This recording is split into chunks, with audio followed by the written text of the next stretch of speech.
Assalamualaikum dan salam sejahtera. Berjumpa lagi dalam channel Novel Hunter. Oke, untuk hari ini saya ingin membicarakan tentang sebuah karya Umi Nazimah berjudul Imamku Lelaki Pendosa, hasil terbitan karya seni. Oke, bila kita nampak tajuk sahaja mesti terfikir lelaki pendosa boleh jadi imam, tapi dalam novel ini kita akan mengetahui tentang apa kaitan tajuk novel ini, Imamku Lelaki Pendosa, dengan jalan cerita dalam novel ini. Okey, sebelum itu, jangan lupa subscribe channel ini, like dan share. Okey, cerita Imamku Lelaki Pendosa ini berkisarkan tentang kehidupan Cahaya Malaika dan juga watak hero iaitu Din Ilyas. Okey, hidup Cahaya Malaika yang bahagia dan ceria. Dia bertukar rentak selepas rahsia identitinya terbongkar. Dia bukan anak kandung Encik Firdaus yang penyayang itu. Lalu, pertunangannya dengan Nik Safri diputuskan dan dia dihina sebagai anak tak sah taraf. Apakah dosanya? Kenapa dia yang harus menanggung akibat atas khilaf orang lain? Tiba-tiba pula, Ibu Din Ilyas beria-ia hendak jadikan Cahaya sebagai menantu. Nak cepat pula tu langsungnya, malah majlis besar-besaran sudah dirancang Datin Junaidah. You ni serius ke Din dengan rancangan orang tua you? Atau kerana terpaksa saja? Itu kata-kata Anggun dalam novel ini. Anggun merupakan kakak kepada Cahaya Malaika. Syurga anak lelaki kan di bawah telapak kaki seorang ibu. Ringkas jawapan Din Ilyas. Din Ilyas yang serba sempurna dan miliki segala-galanya. Ikhlas menerima Cahaya seadanya tanpa mempersoal kisah silam dan status walau diminta untuk nikah mengikut hukum secara rahsia. Rupa-rupanya Datin Junaidah ada agendanya. Cahaya yang cantik dan sangat baik itu hanyalah alat untuk menyelamatkan maruah keluarga dan menjaga egonya sahaja.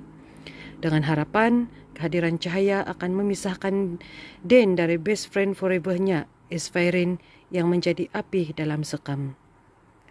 Tapi bahagiakah Cahaya bersuamikan Din? Okey, di sini timbul persoalan. Apa yang jadi dengan Din Ilyas sehingga ibunya bersusah payah, tergesa-gesa untuk menyuruh Din Ilyas berkahwin untuk selamatkan maruah keluarganya? Rasanya apa yang dilakukan oleh Din Ilyas? Kita jangan berpisah, boleh tak? Saya sangat selesa kawan dengan awak. Baik memahami, tak pandang jijik pun pada saya. Awak ikhlas. Din Ilyas.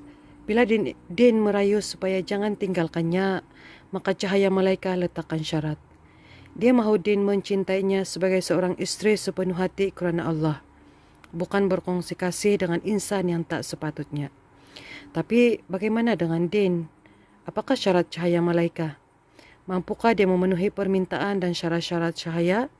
Sedangkan Cahaya telah berkorban seluruh jiwa raga demi mendampingi dan menyokong dirinya yang sering tersasar itu. Mampukah kedua-duanya menggapai bahagia yang sebenar pada akhirnya? Okey, mampukah Cahaya Malaika dan Din Ilyas mencapai kebahagiaan dalam hidup? Cahaya Malaika bukan salahnya dilahirkan sebagai seorang anak yang tak sah taraf. Atas kesilapan ibunya, dia dilahirkan ke dunia, sehingga menyebabkan pertunangannya putus disebabkan oleh kes dia sebagai anak tak sah taraf.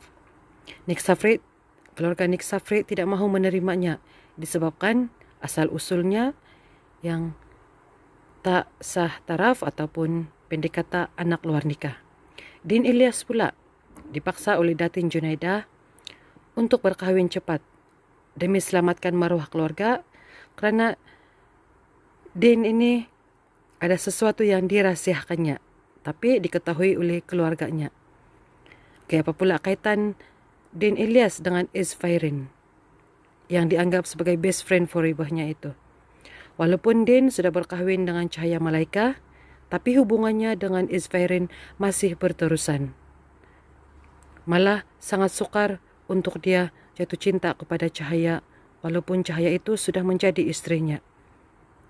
Jadi untuk menutup mulut-mulut orang pasal Din Ilyas yang dikatakan Songsang suka yang sama jantina, pendekata gay, mereka berusaha untuk mendapatkan anak.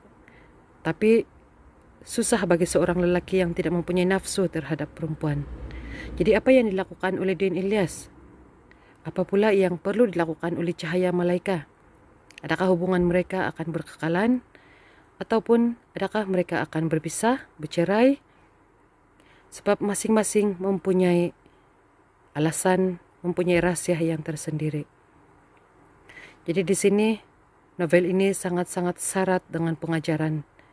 Banyak yang kita boleh peroleh dalam novel ini. Jadi jangan lepaskan peluang untuk mendapatkan novel karya Umi Nazimah ini, yaitu Imamku Lelaki Pendosa, hasil terbitan karya seni. Sudah pun ada di pasaran, boleh dibeli di kedai-kedai buku yang berhampiran, ataupun boleh beli melalui Shopee, ataupun boleh beli dengan mereka yang menjual novel ini. Jadi jangan lepaskan peluang dan jangan lupa subscribe channel ini, like dan share.